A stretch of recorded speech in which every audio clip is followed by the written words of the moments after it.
Hello and welcome everybody to the I3 lecture series hosted by the Masters in Digital Photography program at the School of Visual Arts. We are thrilled to have photographer and educator Mark McKnight as tonight's guest speaker. Originally from LA, Mark currently splits his time between that city and Albuquerque, where he is an assistant professor at the University of New Mexico. Most recently, Mark is the recipient of the 2019 Aperture Portfolio Prize, the 2020 Lightwork Photo Book Award, and a 2020 Rema Hort Mann Emerging Artist Grant. His work has been featured in Interview Magazine, The New Yorker, GQ, Aperture, Art in America, ID, British Journal of Photography, and Bomb Magazine, among others. Mark's first monograph, Heaven is a Prison, was published jointly by Loose Joints and Lightwork in September 2020. It's hard to explain this provocative and beautiful monograph, The Landscape of the Desert, with its hard, raking light and barren, limitless expanses, becomes a stage for the coming together of bodies. Lovers and antagonists all at once, they entangle and grapple with each other in an elemental embrace, full of contradictions, joy and pain, tenderness and cruelty, freedom and bondage, and the surrounding landscape becomes much more than simply their mute witness. Please help me welcome Mark McKnight to our lecture series. Thank you so much. That was beautiful, and it's a pleasure to be here. I see some familiar faces. Ephraim, you have heard me give this talk before, so you're going to be so bored. But I'm glad to see everybody. You haven't actually heard this talk before. There's some new stuff. I'm going to talk a little bit about this monograph towards the end of the lecture, but since whenever I speak like sort of in an academic or educational environment, I tend to be more inclined to talk a little bit about kind of a chronology of how I got to where I am, which includes lots of failures and embarrassing moments and things that I'm still trying to resolve, that I think maybe got me to some of the questions that I'm still asking and maybe haven't answered still in my practice today.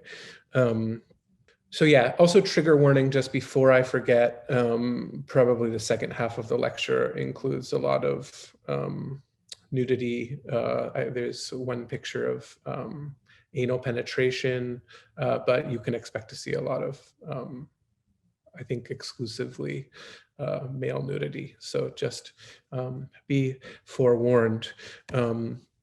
You'll see me kind of looking down a lot. I have a tendency to go off into the weeds and just ramble about stuff.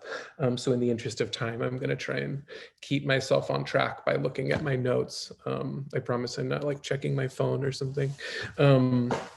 So I always love to start with the most embarrassing part of the lecture, which is me in 2002. I was born and raised in the high desert periphery of Los Angeles. I think my close proximity to the culture in LA proper, and also the sense of boredom I felt being on the geographical margins of it, not to mention the sense of isolation that was compounded by being young, brown, and secretly gay in a predominantly conservative white region of the desert. I think all of those things were instrumental in making me who I am today. And art for me was actually life-saving and still is life-affirming. It gave me license and agency that I don't think I really would have found otherwise. I was introduced to photography via a high school photography class where we learned to print black and white pictures in the darkroom. I've been working with photography ever since. After high school, I attended a community college in Santa Clarita called College of the Canyons. And after a couple of years there, I was fortunate enough to transfer to the San Francisco Art Institute, where I studied for another 2 years.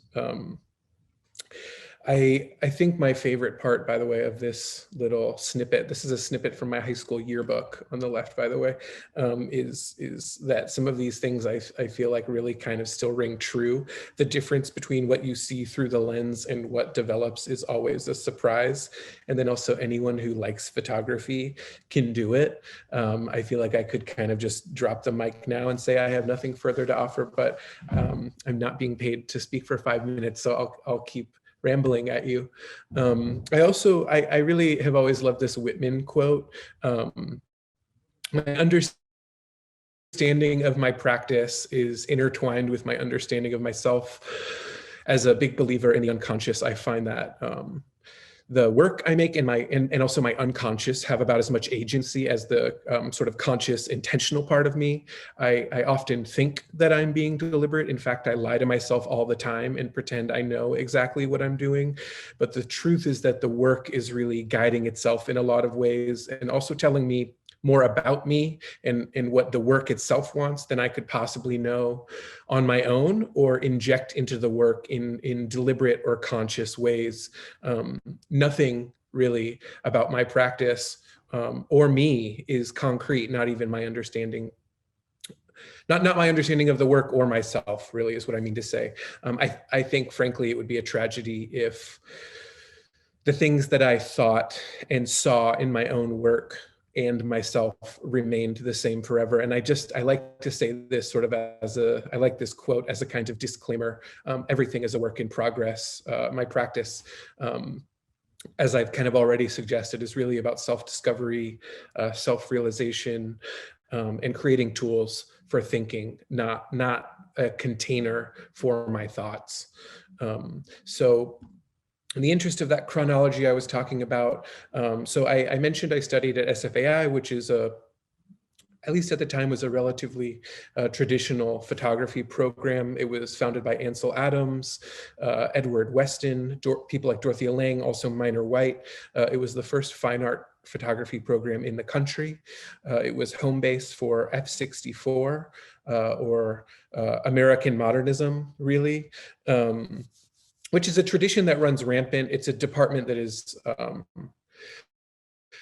the department is somewhat isolated from the rest of an otherwise forward-thinking institution with a somewhat radical history, at least in 2007 when I was finishing. I have friends that work there now who hate when I say that because departments always are shifting and evolving, and I don't really feel like that's the direction that they've taken more recently, but that was sort of my experience of undergraduate.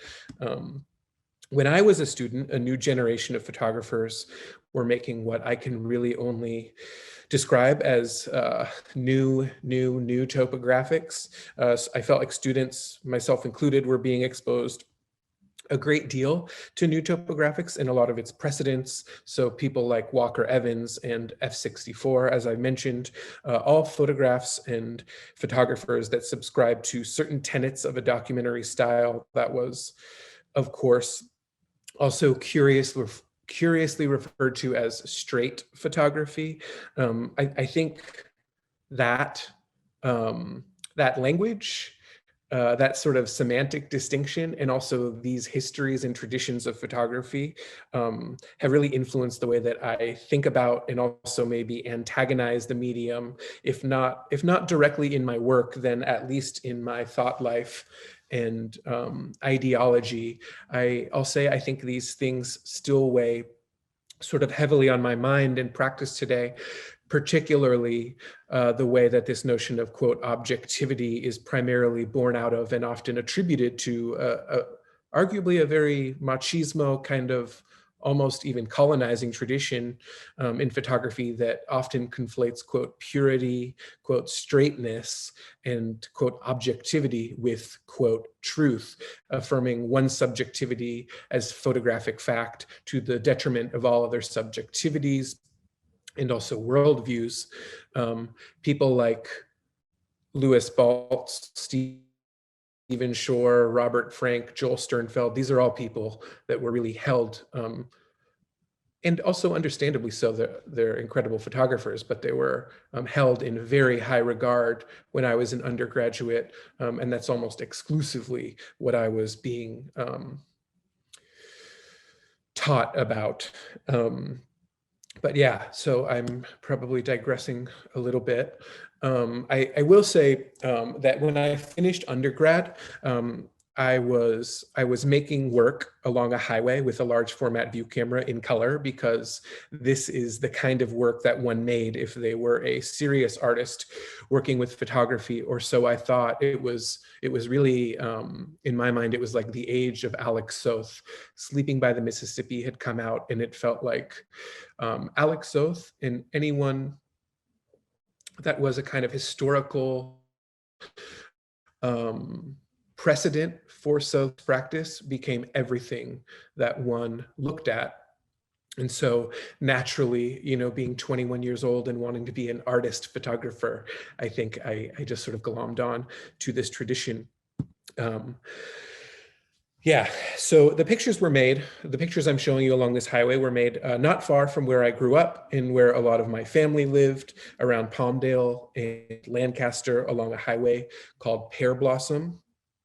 I'll show you, that's the full word, Pear Blossom, that is probably best known either as the subject of a David Hockney collage or as a highway that is traveled between Los Angeles and Las Vegas. I was interested in the name, a pear blossom, because it is a single conjunctive word. It is a thing that suggests both a flower and a fruit, but it is also a kind of fiction, right? There's no such thing as a pear blossom.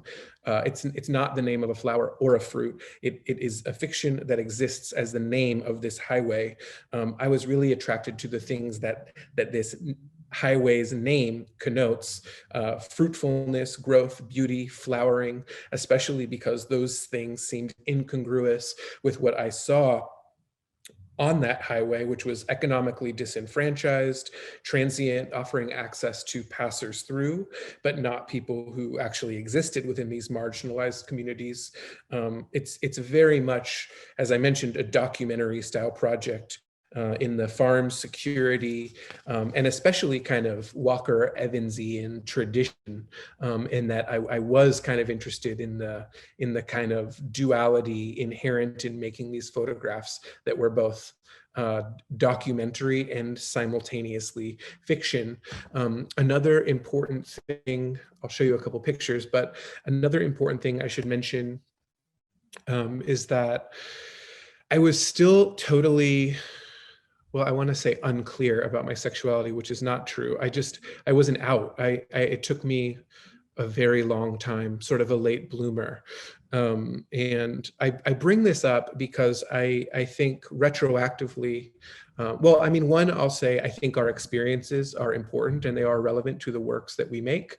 But also, I think, two, I frequently look back at this work or earlier work in general and ask myself whether making these photographs were all part of some unconscious effort, like to quote normalize or quote act straight, especially because these pictures do in some ways feel like they belong to a very masculine tradition in photography.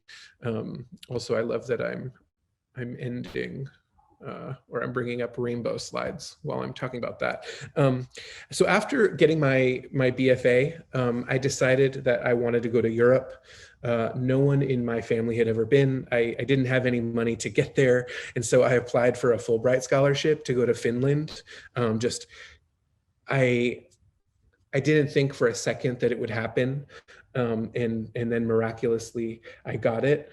For the record, because I think it's important to talk about like luck and chance. I was waitlisted and then I ended up getting it because like a scientist or something had something better to do. And so they offered it to me at the very last second after I thought I had been rejected. And it was one of the greatest things that could have happened to me in a lot of ways. But so I got this Fulbright, and having never even been to New York, I moved like across the world to Europe, and I made this project that was tentatively titled Milk and Honey, or 9 months, because that's the length of time that I was there. But the project I had proposed was based on something called every man's right, which is an ancient Finnish, well, actually it's an ancient Scandinavian set of land usage laws. I had a somewhat naive kind of Quixotic idea of how Finns use their landscape, and having made all of that work on this highway, I think I wanted to do a kind of 180 and make these optimistic sort of utopian images of a landscape that would be sort of lightly peppered with respectful, transitory, salt of the earth people living responsibly and respectfully and harmoniously within this landscape. Very quickly, I realized that although these land usage laws were beautiful, and although Finns have a profoundly different and infinitely more respectful relationship to the land, it was not entirely dissimilar from the US in certain ways. There are definitely fences. There is absolutely private property. And so what I was left with was my experience in a place, it turns out I didn't actually know anything about, in a country I'd never been, with no family or friends, no understanding of the language, and almost no sunlight, working with a medium that is by definition about the use of light. I was living in northern Finland, just outside of the Arctic Circle, which was a pretty vast shift from where I grew up. I'm definitely like a California kid, lots of sunlight. So it was really a big change for me. As is frequently the case with me, especially more recently, the work became a kind of abstract narrative and really an amalgamation of personal experience and also document that is heavily influenced by light and by time.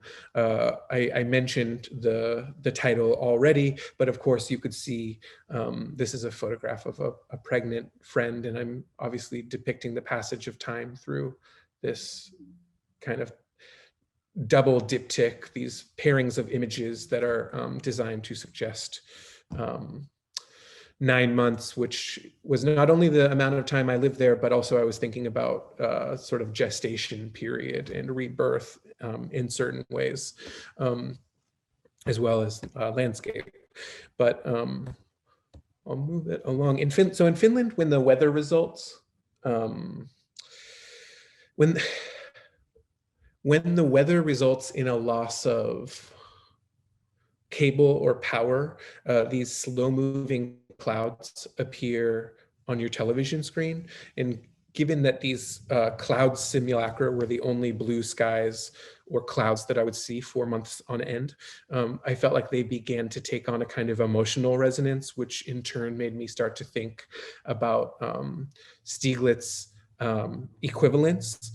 For those of you who aren't aware, Alfred Stieglitz made these images of clouds, early abstractions, really following World War I. He called them equivalents because they were about, so the story goes, processing the trauma of World War I, and they were designed to be reflective of inner states of feeling, a notion that I think in the world of art isn't that outlandish today, but was, in my mind, incredibly radical at the time that he made them.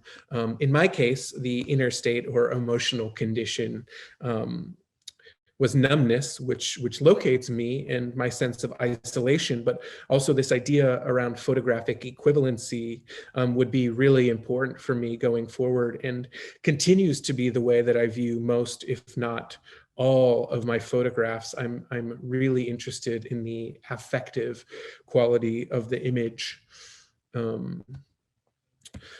And I blew it. I meant to throw a slide in here of a text that I found around this time that I also have clung to, like a life vest. And I'll read it really briefly. It's by John Kirtland Wright. It's a text called "The Place of the Imagination in Geography," where he coins a term called geosophy. It sounds like a mixture of geography and philosophy, so geosophy. And then he defines this term that he has coined as the study of geographical knowledge, both past and present. It covers the geographical ideas, both true and false, of all manner of people, not only geographers, but farmers and fishermen, business executives and poets, novelists and painters. And for this reason, it necessarily has to do in large degree with subjective conceptions. I think having had this educational background in new topographics and thinking about photography as being fact-based in some ways and descriptive, finding a text that by this scientist, a geographer, who was insisting on the value of a subjectivity with respect to something in the sciences felt really, really important to me. And it's something that I still think quite a bit about with respect to the medium of photography. But another 180, so you'll also have noticed that when I went to Finland on this Fulbright, the years were 2008, 2009, which also means that's when the market crashed. So I got on a plane and flew to Finland, and probably a month later, my former boss was like, my business is like hanging on by a thread, and I don't know that I'm going to be able to rehire you when you get back, which was the original plan. So I came back from, the greatest opportunity of my life. It actually was, I don't know why I did air quotes. It was an incredible opportunity, but I came back but I was a little disappointed that the economy looked a little bit different. And so I moved in with my parents after this experience in Finland, and I took a job at a Starbucks while I tried to figure out what was next. And while I worked, I brought home a ton of unprocessed color 4x5 that I just couldn't afford. As great as a Fulbright can be, and all kinds of traveling opportunities can be, they don't always pay for themselves. So I came back to the United States with a ton of unprocessed film, and I chose to live at home so I could process that film and start to work through it. However, while I was doing that, on a whim, I went to Las Vegas. So remember, I came back from Finland. I probably the last thing I really wanted to do was live with my parents, but I did. I'm working this job. Things aren't feeling super optimistic in a lot of ways. The market has crashed, and kind of on a whim, I just saved up a little bit of money to spend, I don't know, something like a week.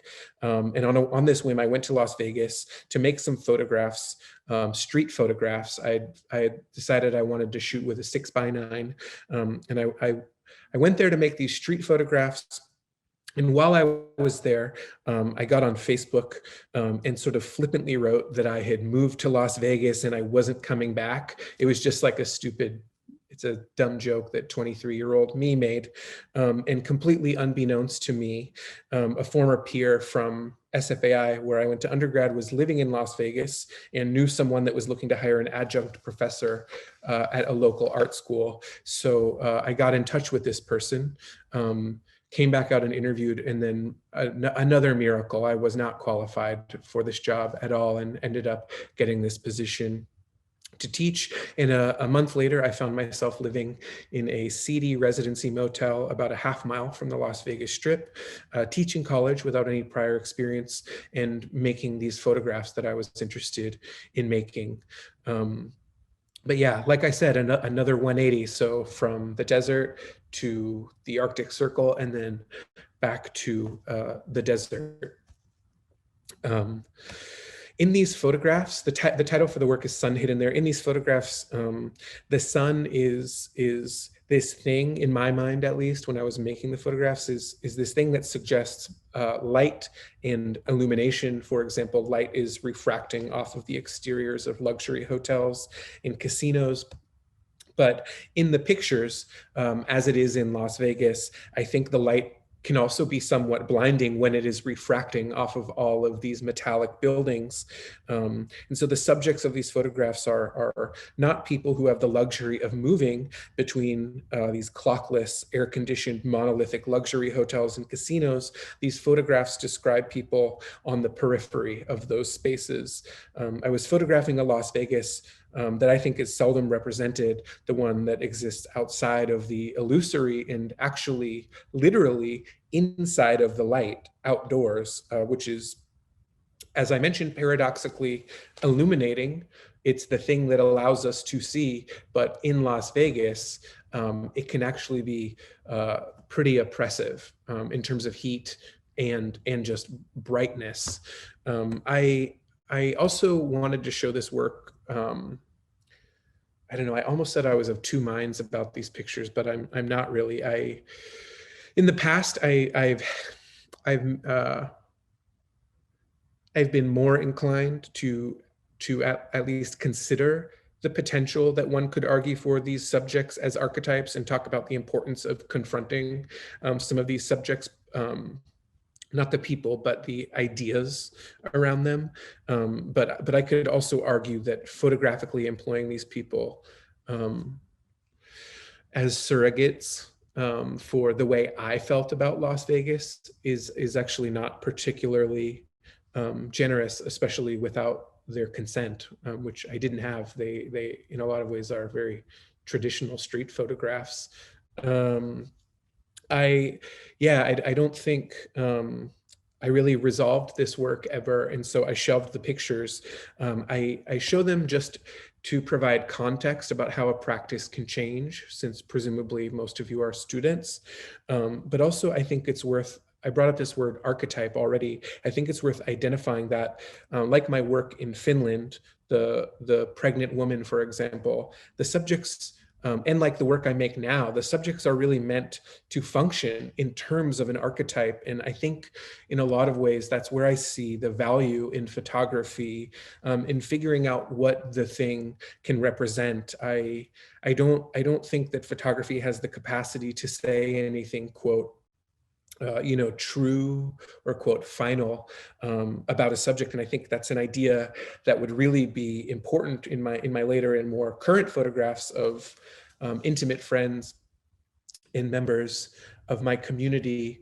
Also, while I'm speaking of the archetype with respect to landscape, I before I move on, I wanted to say I was thinking about these subjects seen from behind, as you've probably noticed, also in terms of romantic painting of the late 1700s, particularly someone like Caspar David Friedrich. I was really attracted to Las Vegas as a kind of cultural landscape. And I was thinking about the sublime notions of beauty, awe, spectacle, and terror with respect to capitalism in the cultural landscape in which I was situated, especially given the economic conditions of the time, which, as I mentioned, were pretty dire. The housing economy in Las Vegas was completely devastated, more than anywhere after the recession that I mentioned. So yeah, I do feel like there is a kind of reference, not to excuse the photographs. So I made all of this work, and while I was in Las Vegas, I applied to go to graduate school because I had attended a relatively traditional photography program. I applied at UC Riverside, an interdisciplinary program with the intention of kind of filling in some of my art historical gaps in knowledge and also experimenting with media outside photography. I didn't necessarily feel like I needed to quit photography, but I think I understood that I was seeing it through a lens and through traditions that weren't mine somehow. After having made all of this work in a social documentary tradition, and then asking myself, and also being asked a lot of very hard questions when I got to grad school about all of that work I was just showing you. Really, I had my ass kicked. I felt like it was time to hit pause and sort of reset and redirect my energy and figure out exactly what kind of artist I actually was and wanted to be. So for the first year or year and a half of grad school, I put down my camera in favor of working with provisional sculpture and ready-made. I was producing rubbings like what you see on screen, drawings, video. I was working with installation. I was also reading a lot of poetry and like I mentioned, redefining what my priorities were for myself as an artist. I don't think I was fully cognizant of it at the time, but I think a lot of the work I was making, especially, I think you can see it here, was really about the burial, like the kind of the burial of meaning within an art object, or thinking about latent meaning in the way that meaning itself can sometimes be inapprehensible through language. And also I was thinking a lot about transcendence, not only of language, but also transcendence of the body, which is to say, in terms of the spiritual. I'll just puke up some personal life info. So I got sober. I'm a recovering addict and alcoholic. I got sober and came out right before graduate school began. And also I had just come out. So I was really amidst a kind of existential crisis and coming to terms with who I actually was. I think I was making, for example, these rubbings that were the result of having transcribed Emily Dickinson poems into Braille, only to then translate them into rubbings, thus removing their legibility for a reader, even of Braille. I'll say I think that these are, most of the work I was making at this time is actually really awful artwork, but I think that they were important questions that I was asking myself about the construction of meaning, about what constitutes poetry, and also thinking around the problem of how to clarify or manifest meaning in an artwork. And I think those are questions I'm working through and really sort of hope I never answer. I also produced, I made this monument for Heaven's Gate, which I was very fascinated by in graduate school. If you don't know what Heaven's Gate is, they were a cult in the 90s that, depending on your beliefs, either committed suicide or they transcended their earthly bodies and rode a comet into another dimension. My attraction to them was that they were all androgynous and therefore in whatever headspace I was in graduate school, therefore represented a kind of queerness. I was also attracted to this fact that they wore matching, nondescript, unbranded clothing, with the exception of a specific style of Nike tennis shoe, which they wore because in their minds, the Nike logo represented the Hale-Bopp comet that they would be riding out of our galaxy and into their next lives in what they believe would be a kind of celestial, gender-free futurity. I was super attracted to their co-opting and spiritual repurposing of this kind of icon of capitalism, but also their dream, which through my own imaginings was about fantasies of a world beyond patriarchy. Really, it's like, I feel like they were, in like a weird, maybe perverse way, it almost felt like first wave feminism in this dream of a world beyond patriarchy. Anyways, I found a pair of this very specific style of shoe, had them bronzed like baby shoes, and then displayed them. Again, I kind of an awful artwork, but I think there's something about this work that points at a direction that I was going, which is I wanted the shoes to invite a kind of remembrance, but also suggest disembodiment, evacuation of the worldly body in a way that points both towards something that is heavy and kind of tethered to the terrestrial, but that is also ephemeral and transcendent. Also, I was looking at a lot of post-war painting work that was born out of the trauma of World War II, people like Fontana, Gutai, people that were puncturing surface, really trying to apprehend something beyond what was represented on the surface of an object. Also, I was thinking about the anxiety of certain post-war artists, painters, primarily that around their sexualities. And I was super interested in the way that I perceived that tension to be manifesting in their work, often in buried or discrete ways. People like Robert Rauschenberg, Ellsworth Kelly, and then Cy Twombly, whose work you see on screen. So queer men of a certain generation who were navigating city spaces, and also their sexuality behind closed doors. I think it was this like amalgamation of making these rubbings I showed you, thinking about the body, thinking through the pathos and anxiety of certain modes of painting, and also this kind of new spiritual life I had.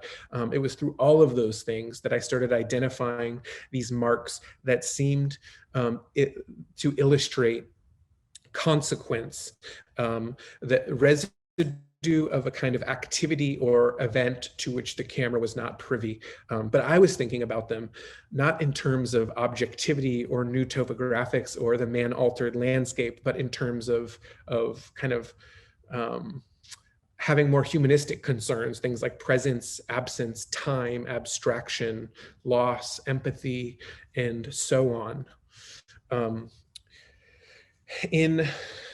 In a 1966 New York Times review, a writer, James Dickey, talks about a poet, Marianne Moore, a book that she had just put out that was called Tell Me, Granite, Steel, and Other Objects. In this review by James Dickey, he writes, "What is heaven anyway, but the power to dwell eternally among objects and actions of consequence?" So a kind of rhetorical question, or not really a rhetorical question, but he goes on to write about the potential. In this review, he goes on to write about the potential of description to transcend mere description and enter the realm of poetry. So soul speaking to soul, which for me felt like another way of talking about so many of the things I was thinking about. There are, yeah, I guess I'll show you. So the title for my thesis exhibition was called Objects and Actions of Consequence. And these are some photographs from that exhibition. So what I was making towards the end of graduate school. Within that kind of larger project, that umbrella project, there were also these sort of sub-projects that were almost typologies that speak to some of these interests I mentioned. I've broken them up for the sake of the lecture, but in the confines of an exhibition of this work, I would be not only comfortable, but would probably insist on showing all of these different types of photographs together. I don't exclusively think about them in terms of a typology. In fact, I think that probably would do the work a disservice. And maybe in the interest of being brief, I'll just read you something I wrote for a more recent exhibition at the California Museum of Photography. They showed some of this work. So I'll read you something I wrote about these pieces a while back. In the window works, I've documented construction sites in which contractors have primitively cut into stucco as they attempt to unearth the architecture's original windows. The notion that one would bury a window is, of course, distressing to a photographer. I've committed my life to seeing through them. Much has been written about the window in photography. With these things in mind, the latent windows come to represent much more: truth, transparency, a desire to see beyond the skin of things, or even an attempt to apprehend meaning. At first, the intent to liberate such a window seems a noble endeavor and later appears futile. Beyond the stucco, for the frustrated contractor, a brick wall. For the delighted photographer, that's me, one more surface, and an unexpected metaphor that exemplifies the absurdity of his entire undertaking. So if it wasn't clear what I was saying, it's I was driving around Los Angeles and I kept finding these kind of primitive cutouts. It looked like someone had just taken a knife and tried to cut through a wall. And finally, after making a couple of photographs, I met a contractor who explained that what was happening is that in the absence of a technology, which really surprised me, in the absence of a technology that would allow them to find it's so hard to explain this sometimes. So a building has a window, and then often people cover that window with subsequent layers of material and architecture, like through a renovation or a modification to the building. And what they were actually trying to do was unbury or unearth a window, which seemed just mind-blowing to me because a window is by definition already a void. So I kept thinking about these contractors trying to dig up something that was already by definition something that wasn't there. And I guess I was really attracted to that as a kind of metaphor for photography, that one would be trying to see beyond a surface, to look through something and apprehend something more. I hope that makes a little bit more sense. Also in graduate school, and just generally, actually, it's not just a grad school thing, I have a tendency to think through language, sometimes my own, but often the language of other people. And when I was in graduate school, there were like two quotes by people, one an artist, John Cage, and one a writer, sometimes poet, Kerouac, that I just felt like these things were kind of running laps around my brain and informing the way that I was thinking and moving through the world and making pictures. So one of those quotes is John Cage, "I have nothing to say and I am saying it, and that is poetry as I need it." This was particularly useful for me as a graduate student who didn't always know exactly what they were doing. It was something I really held on to, and it allowed for me to continue making work without necessarily feeling obligated to put language to it. And then also this Kerouac, this number 10 from a set of something like 29 rules by Kerouac called Belief and Technique for Modern Prose. Rule number 10 is no time for poetry, but exactly what is. I really loved the fact that in this prescription around what prose should be, he was questioning what constituted a poem, but also in the process making a kind of poetry. Like, this is poetry. This rule itself is a kind of poem. And I think with those things in mind, I started producing these photographs that are titled removals. I was thinking about the limitations, possibly even failure of language, and the potential for poetry therein. I think I sort of mentioned already, one of the difficulties of grad school was that I was talking about all of these surfaces that were in my mind. I was thinking about them in terms of emotion, body, pathos, but often those things were being misunderstood, and people were like, "Oh, new topographics, right?" And I was like, "No, poetry, spirituality, the body." And that's I think this thing that I was wrestling with the entire time I was in grad school. I'd like to think I resolved it, but I'll show you some more work and you be the judge.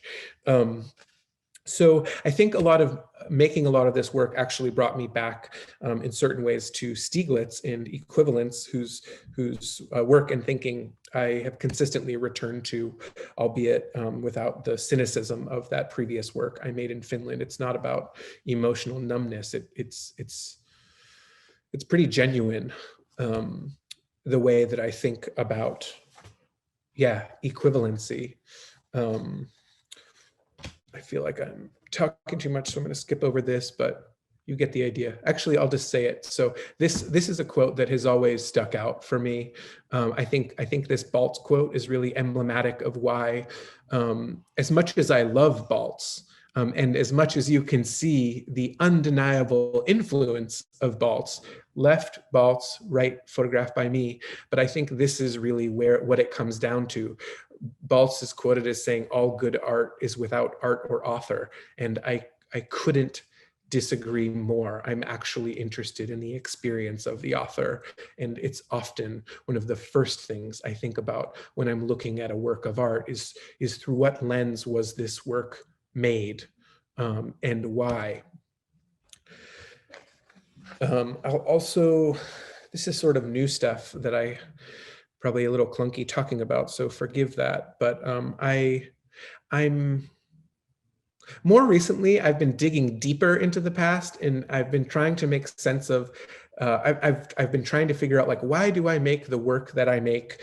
And I'm really convinced that so much of what I do now is the unconscious influence of the very first artwork I fell in love with, which is Cocteau's Beauty and the Beast, which is, I don't know, it's sort of a no-brainer. Like, he's like a large, sensitive, hairy gentleman in a Gothic cathedral of a home who lives in the shadows, longs for love, cultivates roses, and is concealing this big secret. He's basically like my dream boyfriend. And in certain ways seems so gay. But it's interesting. I used to watch this movie. My parents were not like foreign film art lovers, but for whatever reason, my mom had this Cocteau film, and I would just watch it over and over and over as a little kid. The same thing goes for The Wizard of Oz.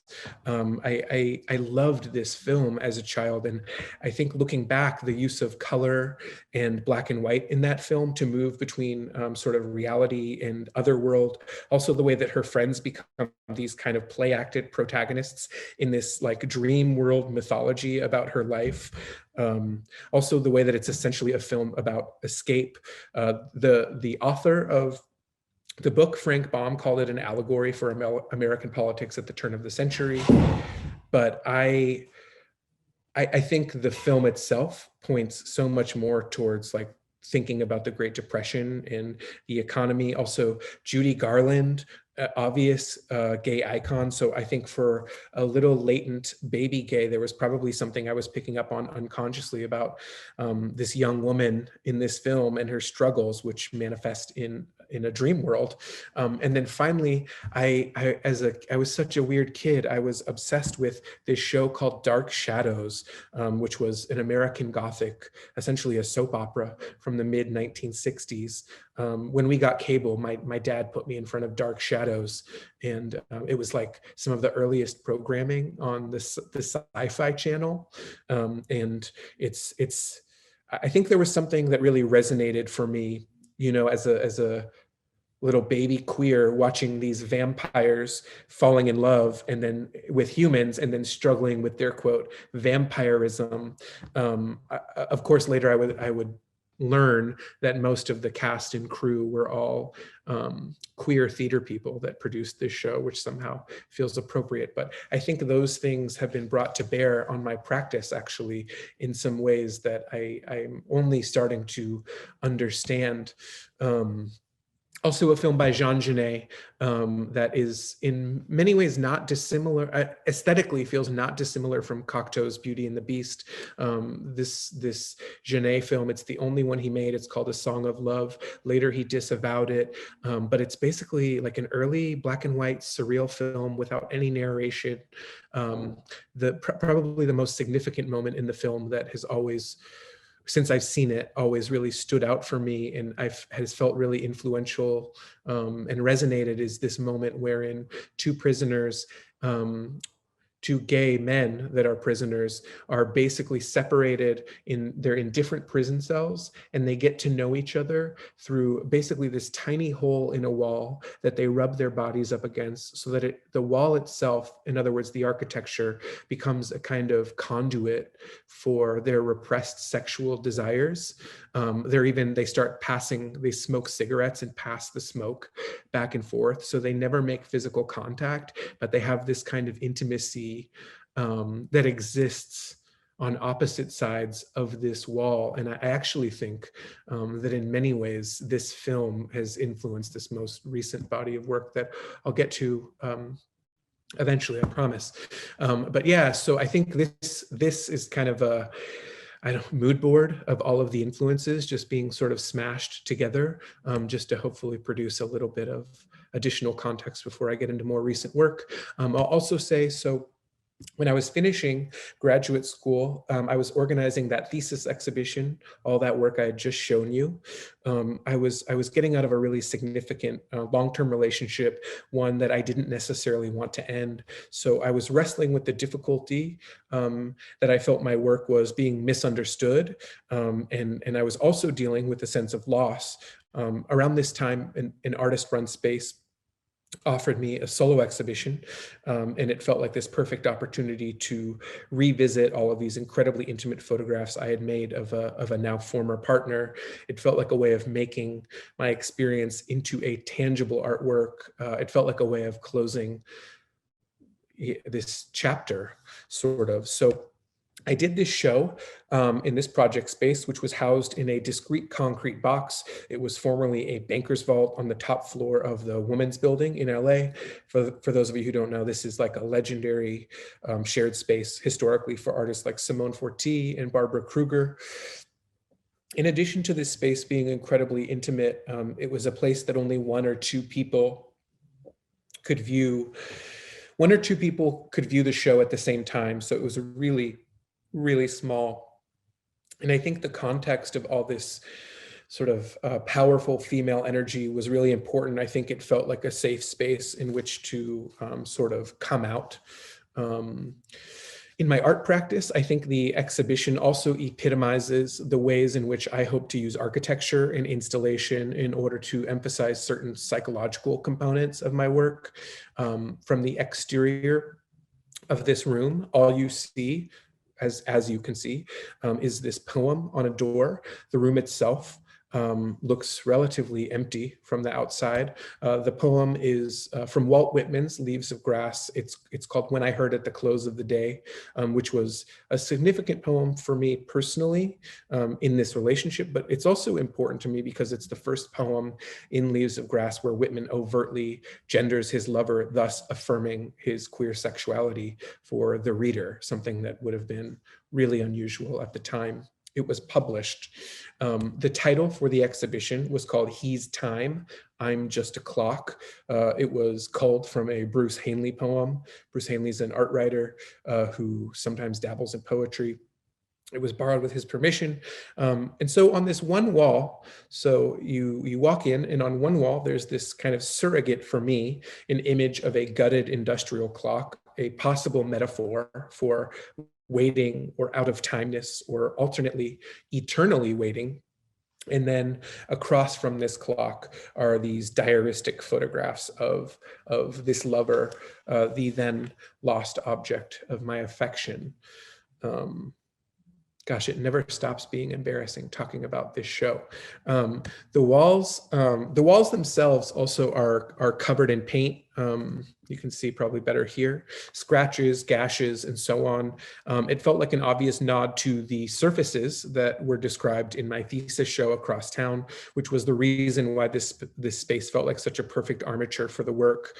I should also mention that this was really the beginning of my return to the darkroom. This work felt really important to me to print by hand. Maybe I'm a masochist, but the process of watching these images of this person materialize provided, I think, a sense of closure and allowed me to reflect not only on the images, but also on the end of this thing that had mattered so much.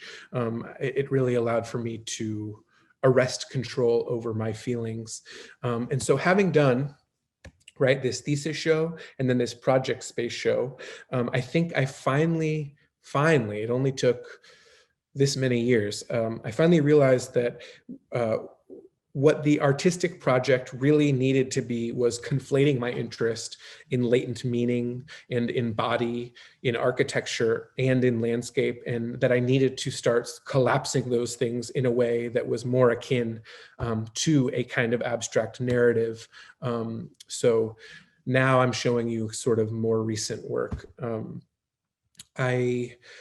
As I've mentioned, I'm much more interested in the suggestive potential of photography, and I've been using scale, framing, installation, and titles to foreground that. So here's an installation view of some photographs. I also like to do that using titles. So the title of this photograph is Eros and Erosion, which of course I'm using the title to suggest that desire and degradation are two sides of the same coin. In other works, the significance comes from pairing. On the right, an image called Ballerino, and then on the left, an image called Earth Skin. Also, it's important to me to use scale to make one aware of their own body. It's really important for me that in the space of an exhibition, that there is a kind of moving in and out.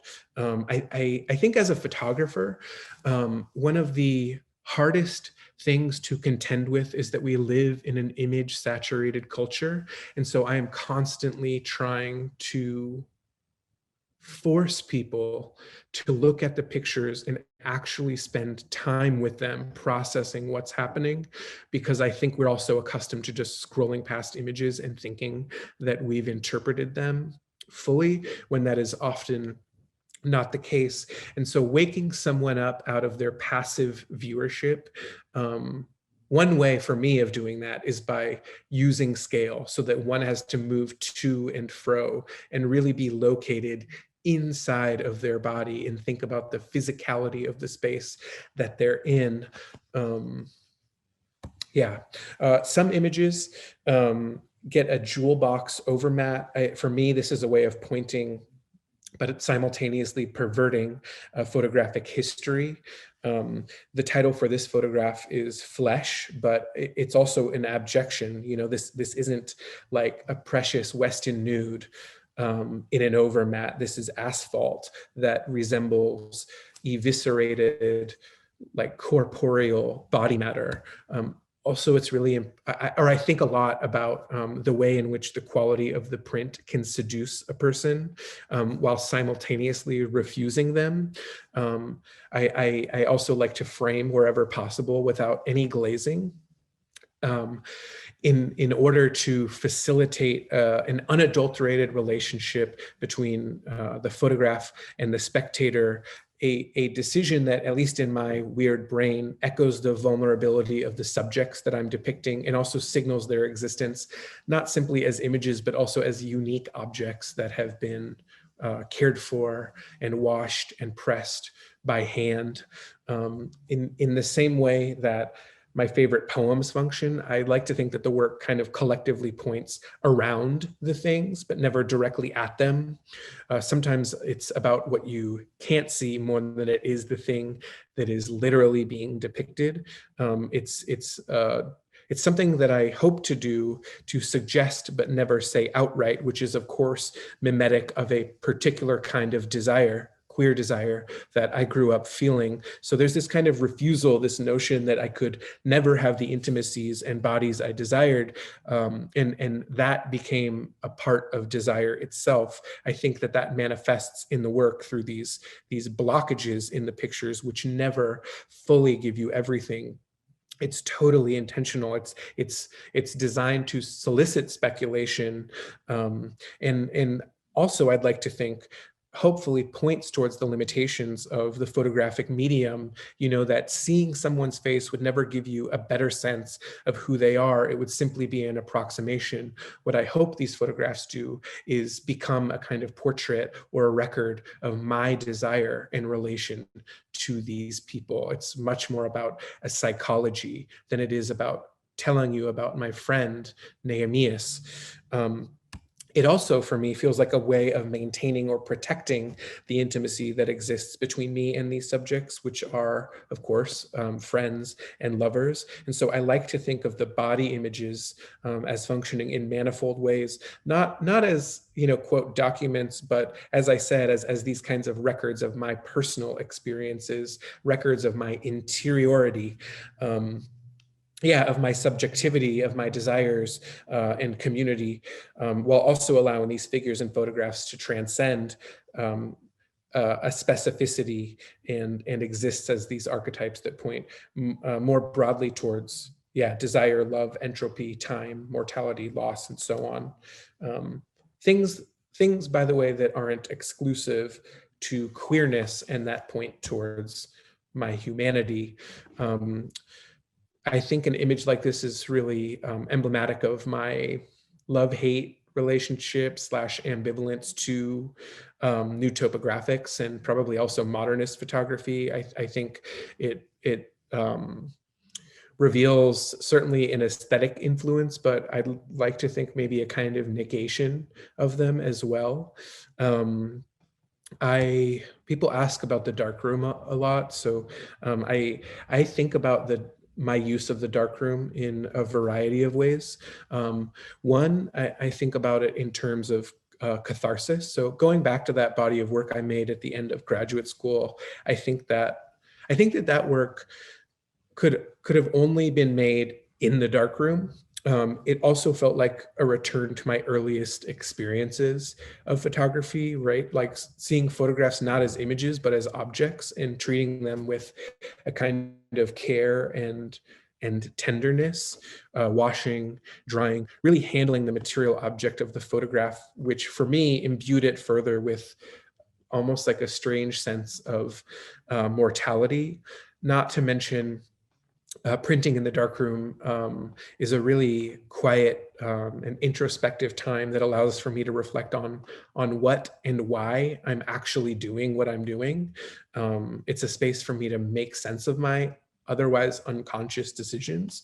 The darkroom, yeah, it's a place for me to self-psychologize in a lot of ways. And then also, I think of the darkroom in terms of the history of photography.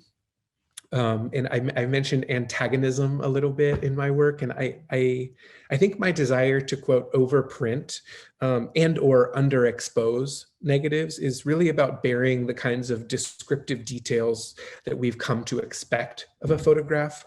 It's not only an aesthetic decision, but also in some ways, I think it's like an unconscious ideological refusal of the major tenets of, quote, straight photography, which don't simply privilege, but often mandate certain ways of not only of seeing, but subsequently also ways of being.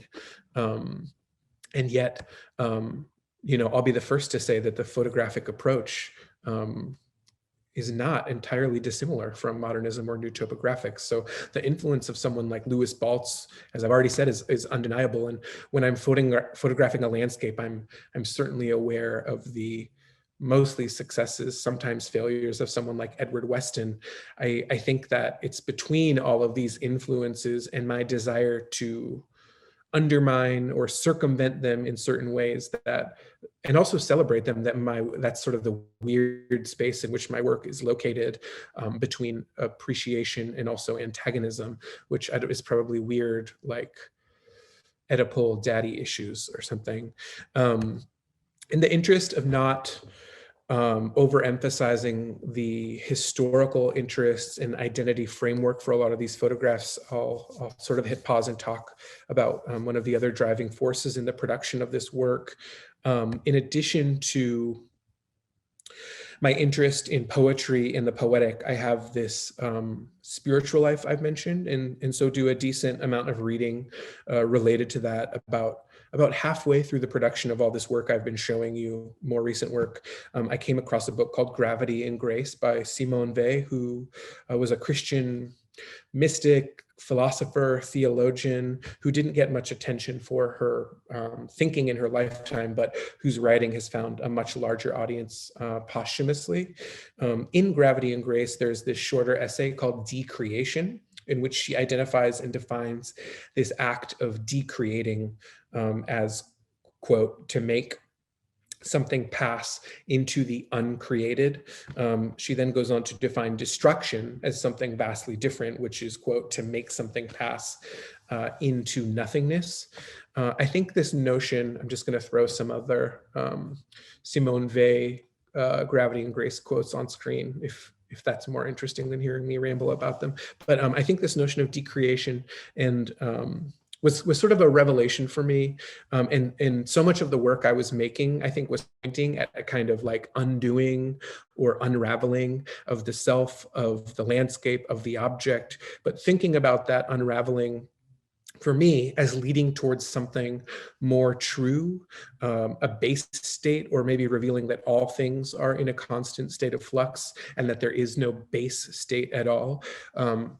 Entropy has always been of interest to me, but that word somehow seems not entirely appropriate. I've always had this sense that we are all kind of constantly on the precipice of becoming another thing, another version of ourselves. And so what looks like, quote, entropy is actually both becoming and an unbecoming. And I think, or I'd like to think that that is probably most evident in works like Flesh, which I've already talked about on the left, and then this image on the right, which is titled Burned Map or Body, where I'm literally trying to ascribe a kind of grace or an ethereal quality to people, places, and things that simultaneously appear abject and also tethered to the terrestrial, but also transcendent. I think I'm asking some deeper questions for myself about what makes us who we are on a cellular level, and also thinking about the state of flux that all things are in. I think another way I'm trying to sort of think through that is by describing this with respect to the landscape, which I register somewhat unconventionally by making landscape photographs with a portrait lens, something that allows me to register the body and the landscape synonymously, and in ways that suggest that they are both one and the same. They sort of rhyme with each other. And in the same way that I am only making photographs of friends whom I know intimately, I'm also photographing exclusively in places of personal significance with charged histories. My native Southern California, and also in New Mexico, a place that is fraught with a lot of family history. I'm really still unpacking as I continue to produce photographs for this series. I can say, I mean, I will say also that more recently I've been making photographs prior to accepting this position at the University of New Mexico. I've been making photographs in New Mexico and trying to think about the way that colonial violence has permeated generations of my family in ways that I think I'm kind of trying to reconcile or come to terms with through the production of some of these photographs. New Mexico is where a great majority of my family is from. Yeah, the landscape. So finally, at the monograph that Amy so beautifully spoke about at the start of the talk. So the landscape I've photographed for a recent monograph is a landscape I've known since I was a child, which feels very important to me and to the work, even though none of this is made available in the images themselves. In an essay that accompanies the monograph, Garth Greenwell wrote about the work that it was a, quote, utopic redemption of the past that is a frequent theme of queer art. You think that I would have known that, but it wasn't until he wrote that it really fully made sense for me. He just really put language to something that I think I was kind of working towards unconsciously and hadn't fully articulated for myself. In short, I've been making mental pictures of this place for decades. It is a landscape that I know very intimately, and it is a landscape that is inscribed on my very being. Before I go too far into showing the work, I wanted to show you the introduction to it. It's a poem by Frank Bidart. He is a Pulitzer Prize winning poet. He's in his 80s now. It is a miracle that he agreed to let me use the poem at the front of the book. Like the Simone Weil, I came across the poem while I was starting to edit this work for a forthcoming book, and I felt like it so perfectly embodied a lot of the themes I was dealing with. Again, the transcendent, the erotic, but also the void, the boundaries of the body, desire, and as he states very directly in the poem itself, the inapprehensible. So the images are bookended by this poem and an essay that I just mentioned by fiction writer Garth Greenwell, who has become a somewhat regular collaborator of mine. And just to be that annoying guy, I'm going to make you listen to me read the poem because I just love it that much. Earth, you know, is round but seems flat. You can't trust your senses. You thought you had seen every variety of creature, but not this creature. When I met him, I knew I had weaned myself from God, not hunger for the absolute. Oh, unquenched mouth, tonguing what is and what must remain inapprehensible, saying, you are not finite. You are not finite. So I had envisioned this project as a book, somewhat uncharacteristically from the beginning. When the publisher and I started talking, I had some design ideas. For example, I knew that the book needed to come sealed in one of these cloud images. So it necessitates being torn open and essentially penetrated in order to access the book itself. It felt like, for me, an important conceptual gesture. It forces the viewer to defile this otherwise pristine object and thus makes them complicit in the act of voyeurism. It's also my little nod to Stieglitz, who I've talked a decent amount about. So I think it's my little nod to Stieglitz and also his ideas around equivalency in ways that are equal parts homage and iconoclasm. I'm really interested in themes and in asking questions and in equivocality more than, quote, stories, at least in any conventional narrative sense. In the book, Heaven is a Prison, for example, I was thinking about the ways in which love is paradoxically liberating and binding. I was also thinking about the ways in which pain, emotional or otherwise, can often be a conduit for pleasure or for deeper intimacy.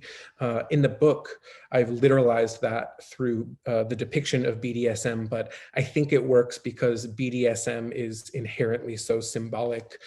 So it was essentially like a ready-made metaphor.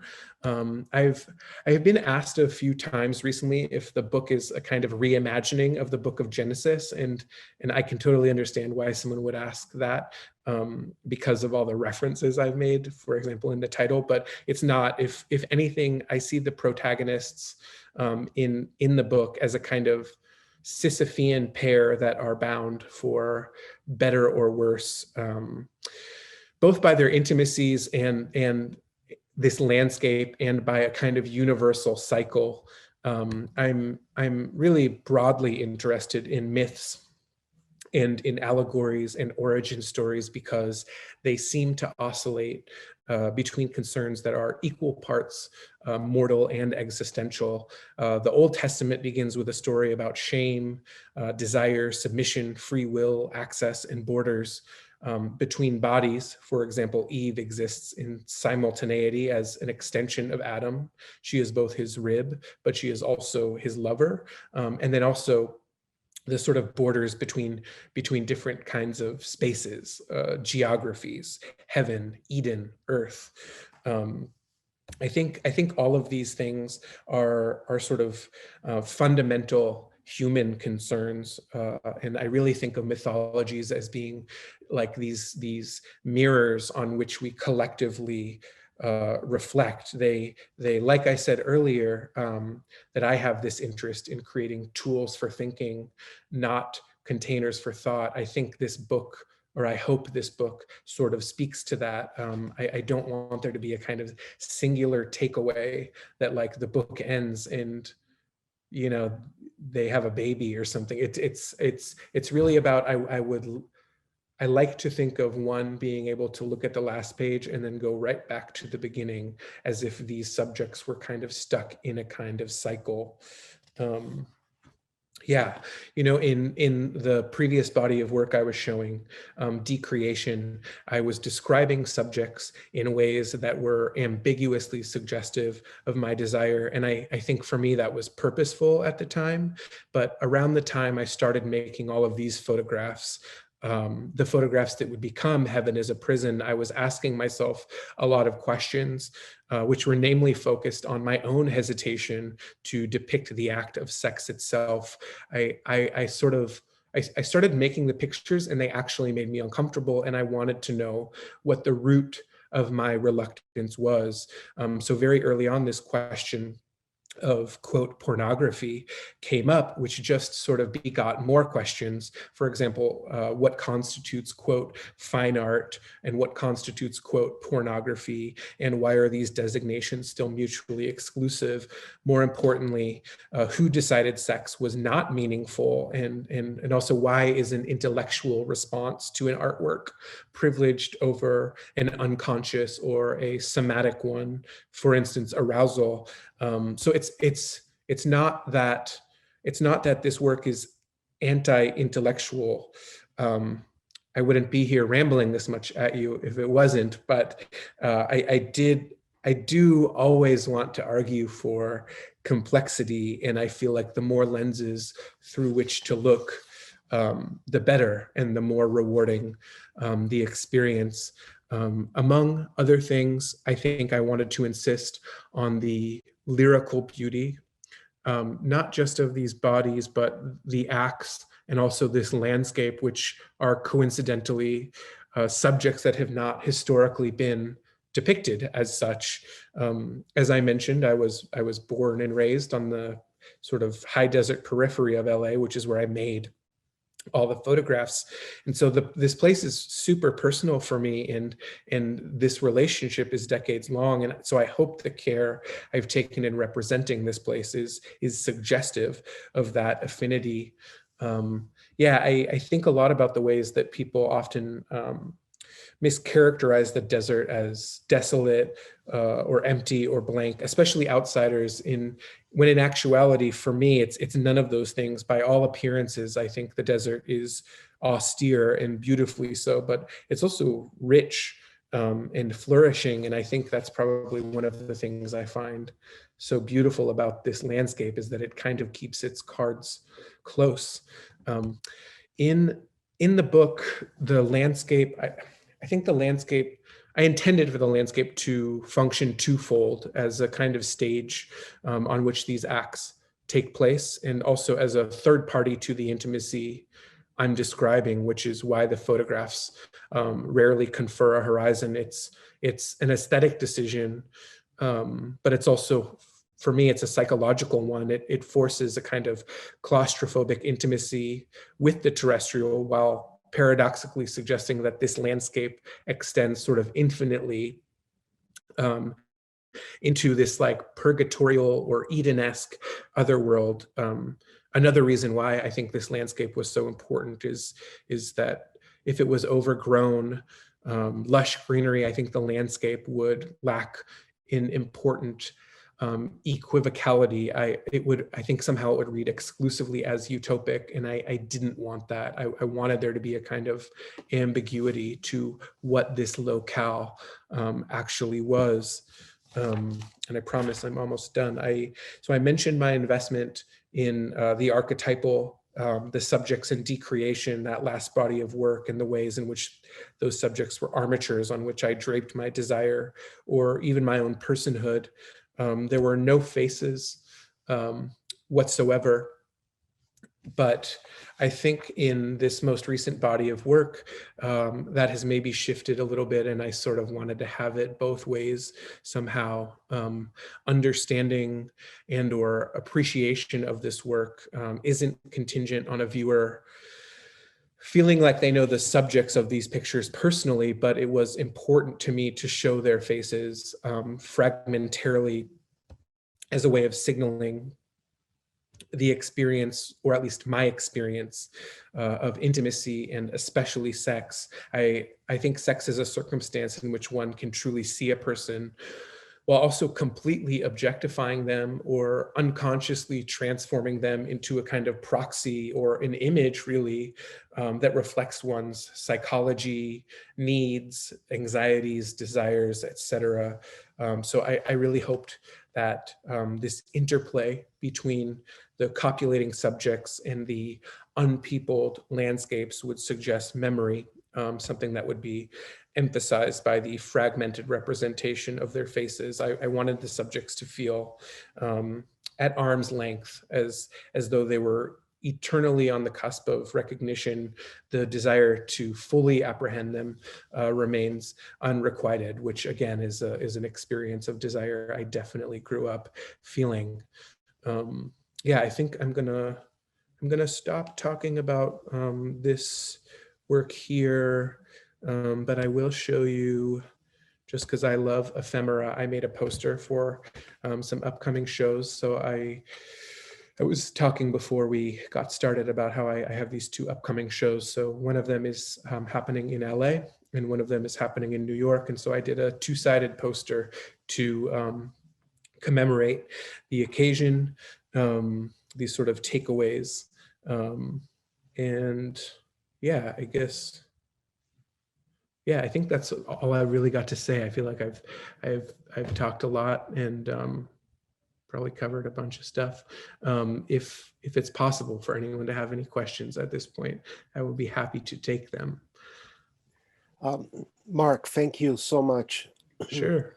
For a fascinating talk, and congratulations on your upcoming shows in New York. I'm so happy that you shared the posters with us just now, so that, you know, people in this audience, I'm sure, are going to be just as curious as I am, to see the actual prints after hearing you speak about the importance of their production and the tactility and all of these, ways in which the print itself is part and parcel of what you're saying and doing.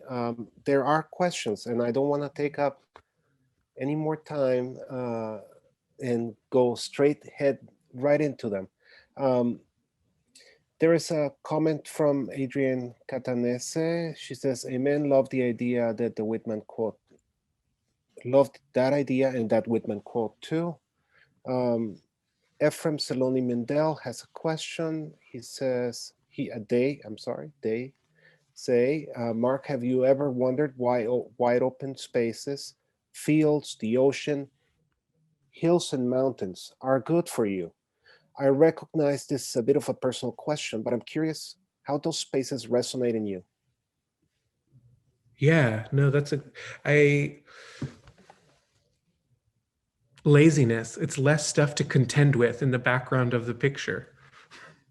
No, just like from a formal standpoint, I made a photograph in a very cramped backyard of my partner somewhat recently, and there was so much stuff in the background that I didn't want in the picture, and I actually was realizing that it was so much easier to make good pictures in those open fields because I didn't have to think too much. This is the most boring answer to this great question, but I didn't have to think too much about the other stuff in a practical way, but in a maybe a hopefully more insightful way. I mean, in the most recent work, I think it was important to have the space be really open, but also to never show a horizon so that one could read those photographs simultaneously. I think I kind of said it, but one could read the photographs simultaneously as being incredibly claustrophobic, or also because there's no horizon in almost any of the photographs, you could imagine that space existing paradoxically forever. And I probably use the word paradox 50,000 times in this talk. I'm just really obsessed with those sort of strange dualities and tensions that can manifest through the image and also in a psychology. And that's not my own making. I think that's something I probably learned from being really obsessed with the work of Frederick Sommer.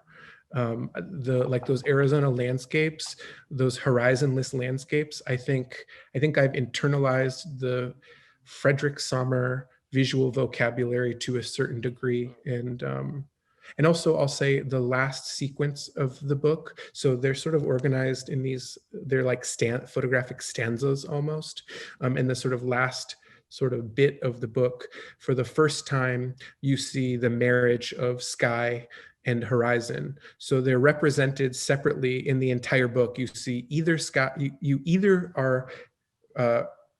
either shown sky or you are shown the terrestrial, never together. And it's not until the very last sequence of photographs that they finally meet, which is, just like a nerd thing that probably only I'll think about, but it felt very important as a way of sort of personifying the landscape and also personifying the sky in a way that probably speaks to my interest in poetics and in metaphor. Jax Oliver is asking, sorry, what was the name of that last film? The Genet film, Intimacy Through the Wall. It's Jean Genet, and I'm not going to butcher the French. It's called A Song of Love. Would be the English translation. I just typed it into the chat box. The annoying educator in me is coming out in the lecture. Okay, moving on to David Cade. You mentioned the resolution of pornography and fine art briefly. Have you resolved, and do you still have a level of dissonance? Oh, they're just words. I don't think that they were I don't think that they were just words when I was at the start of this project. In fact, I had a lot of anxiety that making and then showing these pictures would somehow discredit my practice generally, that I would just be seen as like a pornographer or a pervert or something, that somehow the interest in poetics would get lost. But I think probably the more I made the pictures and started thinking about them, the less concerned I was about that. Yeah, I Yeah, think rightly so, definitely. I guess also about that, I'll say it's just mind blowing to me that, yeah, the art world is like this space that can sometimes be like incredibly. I guess I thought like I'm not the first person to make pictures of gay sex, and yet, like by far, I'm not the first person, and yet somehow there still seems to be surprise around my having done that. And I also thought that like in the year 2020 that I wouldn't have difficulty exhibiting the photographs or come up against any issues, and I have. It's just, it's like I'm working on a project right now where, yeah, it's for it's like I'm not supposed to talk about it, but it looks like the project will have to change very vastly because some people Googled me and decided that because I made these photographs, they didn't want me to make billboards, even of landscape photographs, on their property. Like they didn't want an institution to pay.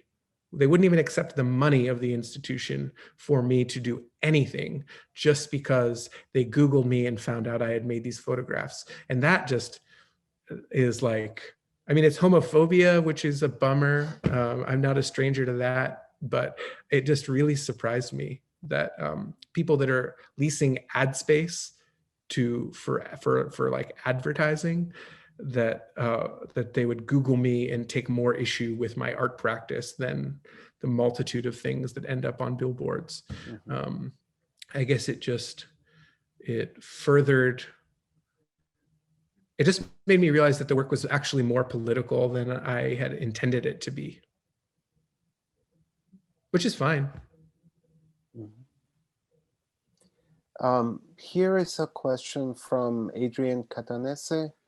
First, your work is so beautiful. Thank you for sharing it with us. I am wondering, as you mentioned, the early years of your practice were very shaped by the canon on photographers you were being shown, the constraints of that, but over years and projects, it seems you kept getting deeper and deeper, closer and closer to your own voice that was not as constrained by the canon.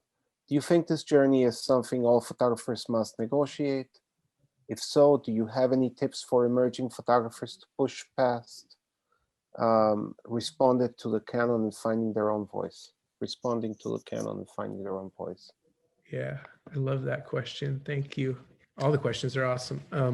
I mean, I'll say that this feels like my Oprah moment or something, but I feel like I didn't, the reason that it took so long for me to make work that was authentically me is because I wasn't living authentically. I was like a sexless, closeted, self-hating, alcoholic homosexual. And it wasn't until I sort of like took the reins and lived in a way that was truer to myself, that I was able to expedite the process of determining what kind of, I mean, you can't make work if you aren't a full person or if you're not living fully. And I think that was actually way more important than wrestling with the canon. I think once I lived authentically, and in ways that were true to myself, the art stuff just fell into place pretty quickly, which I'm really grateful for. So if I do have advice, it's be yourself, and the art stuff will come together. That's wonderful advice. There's one last question that I'd like to share with you. It's from Carlos Molina. Do you have an affinity to German photography? It brings to mind some German photographers. I have an interest in good photography. Okay. Well, No, that wasn't shade to Germany. There's a lot of German photographers that I love, but yeah, it's not. It's yeah, there's a lot of great German photographers. Yeah. I want to thank everybody for joining us tonight. Mark, especially, thank you for taking time out and being with us and sharing your work. What a stellar lecture. And everybody, see you in 2 weeks. Thank you very much. Thank you, everybody. Thanks so much. Mark. Thanks, Jaime.